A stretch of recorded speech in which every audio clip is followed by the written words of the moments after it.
In this video, we're going to be discussing rhetorical situation or the context in which you or someone else is writing or communicating.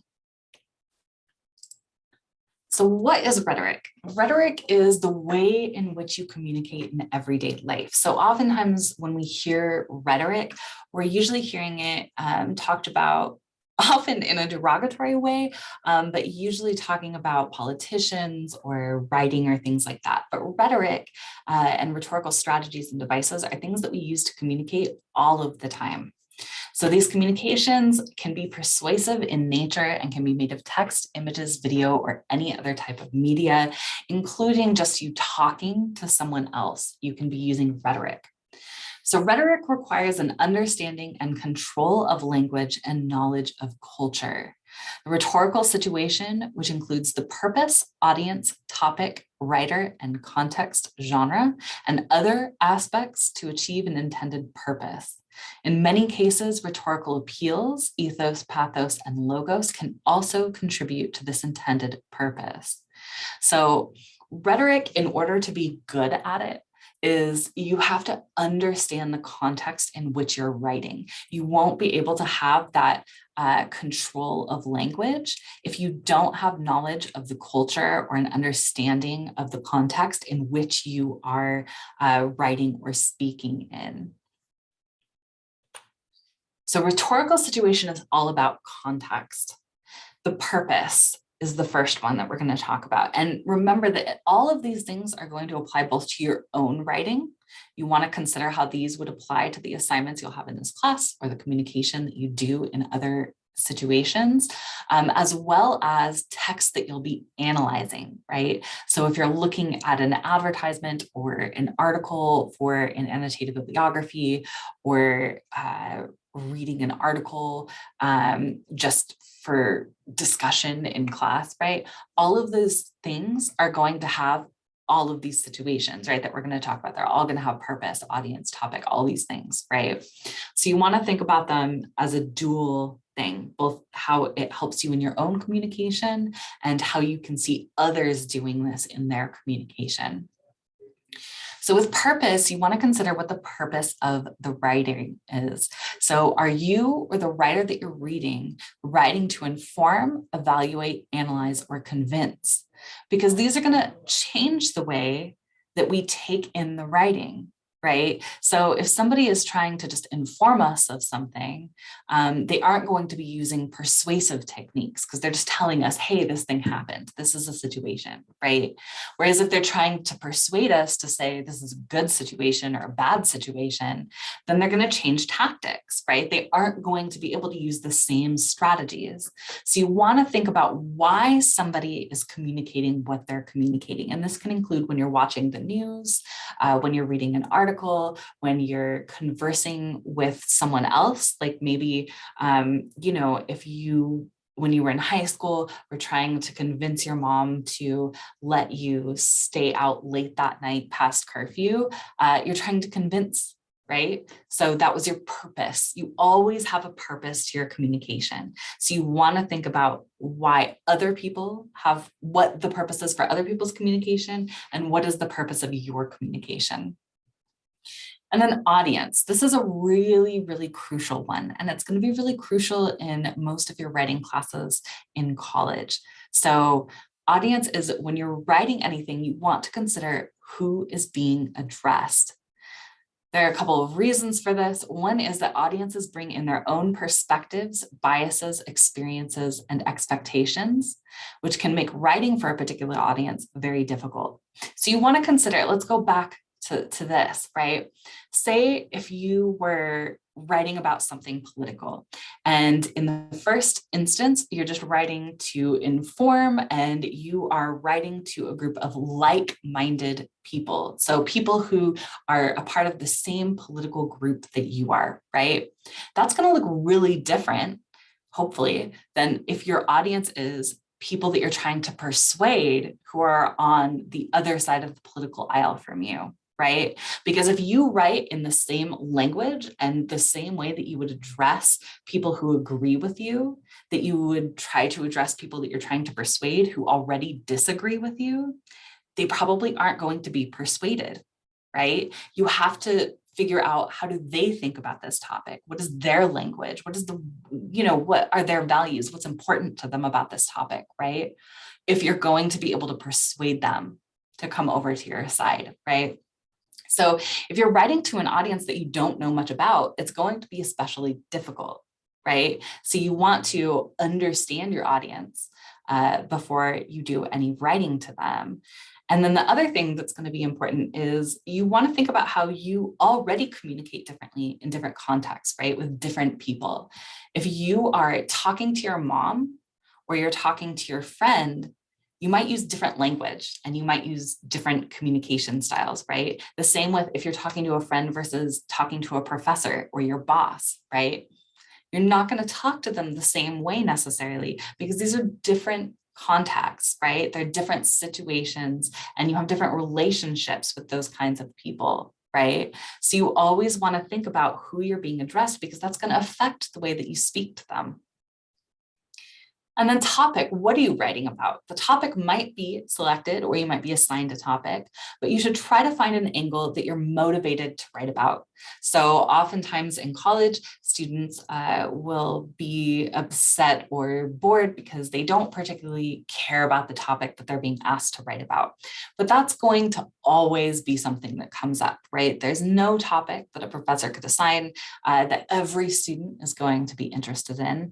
I've even had students complain when I've offered them the ability to choose any topic that they wanted to talk about, right?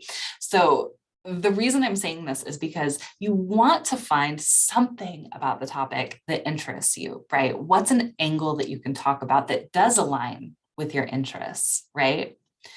And so the topic needs to be broad enough to fit the assignment's parameters and specific enough to go into detail. These are things you want to think about when you're choosing a topic with as much choice as you have for a given paper.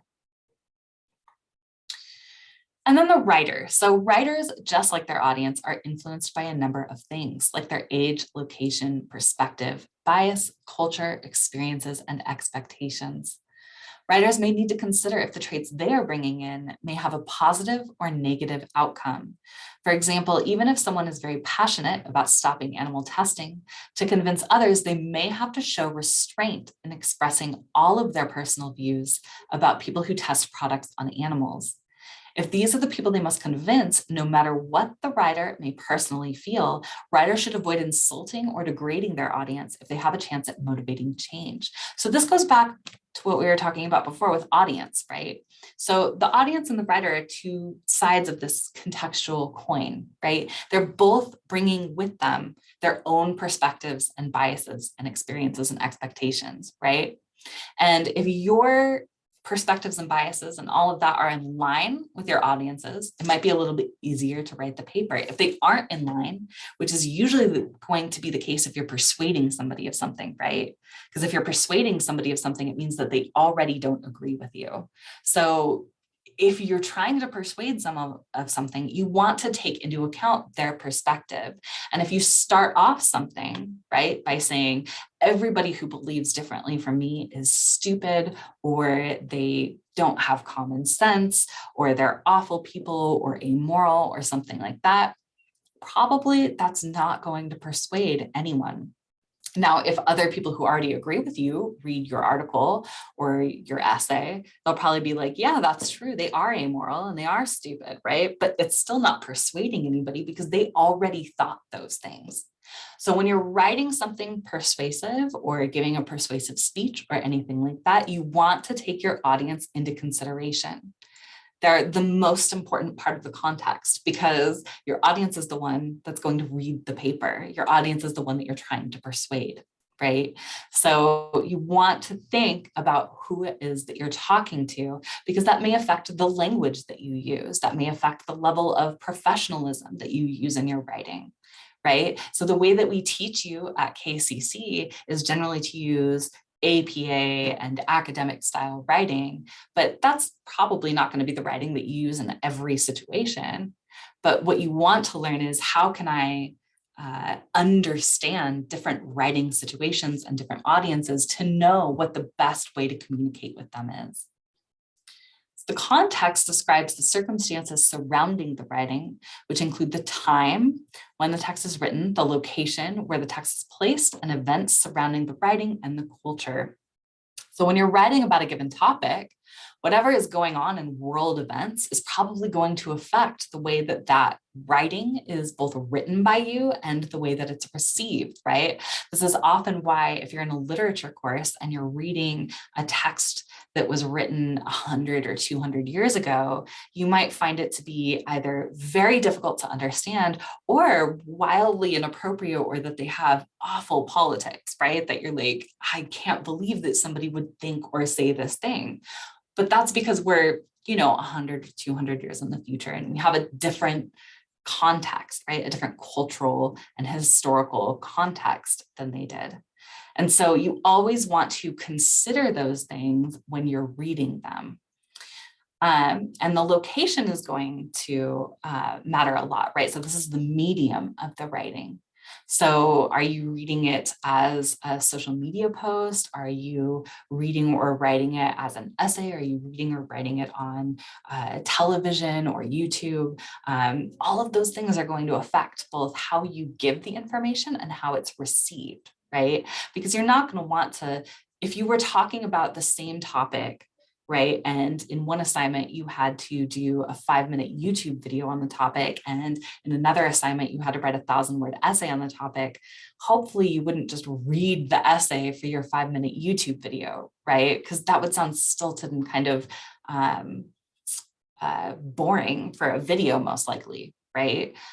So you want to think about the context in which you're writing, because that's going to affect the kind of writing that you do, because your audience is probably going to be different. So writing is never done in a vacuum. It's always in response to someone or something, even if that someone or something is an assignment that you're being given, right? But you're not just writing to write. It's always because something has made you want to write, or has given you some kind of prompt or assignment, or, you have to write, right? But you're always responding to someone or something. There are very few topics, if any, that have not been written or discussed at all ever, right? So there's always going to be somebody else who has already started to engage in this conversation, and you're essentially joining this conversation with them. So it means it's important to always think about why you're writing, where you're writing, and who you're writing to. So how might we write differently if we are talking to an audience of like-minded people versus an audience that has different beliefs from us and needs to be persuaded? This is also helpful to think about when we're analyzing someone else's writing. So how can we tell who their audience is, right? Are they writing to like-minded people, or are they writing to people who might disagree with them? And what is their goal? Are they writing to persuade or to inform? So this rhetorical triangle, right, has rhetorical situation, which is the context of the writing being done, the medium, which is where the writing is being done, and then the strategies, if it's persuasive, of how we're trying to accomplish persuading our audience, right? So we want to think about this in terms of audience, right? So ethos, if we are looking at appealing to our audience based on character or credibility or trustworthiness, things like that, you want to think about who that audience considers trustworthy, because it may or may not be the same people or sources that you consider trustworthy, right? So when we're talking about credible sources, usually in academia, what we're talking about is peer-reviewed sources. That's what professors and people who are in academia tend to consider as a credible, trustworthy source. So you want to think about, who am I writing this to, right? What would they consider to be a credible source? Again, if you're trying to persuade someone of something and they don't believe similarly to you, you may find that they don't find your sources to be credible. So you may put out there what you think is good ethos, and they're looking at your source and they're saying that source is not one that I trust or would ever believe, right? So that's not a very good use of ethos then. The same thing can be true of logos. So if we're looking at appealing to our audience on the basis of logic, and we're using reasons and facts and objectivity, again, you want to think about, where are you getting these facts from? Is your audience going to trust that source? That kind of goes back to the ethos that is related to logos, right? If I can't trust where you're getting your facts from, then I can't trust your facts. So that's another way to think about that. And then finally, pathos. You try to appeal to your audience on the basis of emotion, you have to choose an emotion that is going to be appealing to them, right? You have to appeal to them in a way that they will consider appealing. But if you look into it, there's different strategies, right? Like if you use fear as a strategy, that's an emotion, right? Pathos. It's most persuasive when you're trying to convince someone not to do something, right? I want you to stay home. I want you to not do this thing. Fear tends to work well in those situations. If you want to persuade someone to do something, I want you to go out and do this thing to change this behavior. Generally, fear isn't as useful, and you would want to use a different emotion. You might want to use hope as an emotion, right? Because then that's going to make them feel, if they feel too much fear, right? If they feel too much fear, or if the situation is too upsetting to them, they might just shut down and not want to do anything, and it won't be as persuasive. But if you give them hope that if they do this thing, the situation can get better or be changed, then that might be more persuasive, right? So you want to think about the context in which you're writing and what you're trying to get someone to do, so that you can choose the best set of strategies, right, in your writing. So that is rhetorical situation.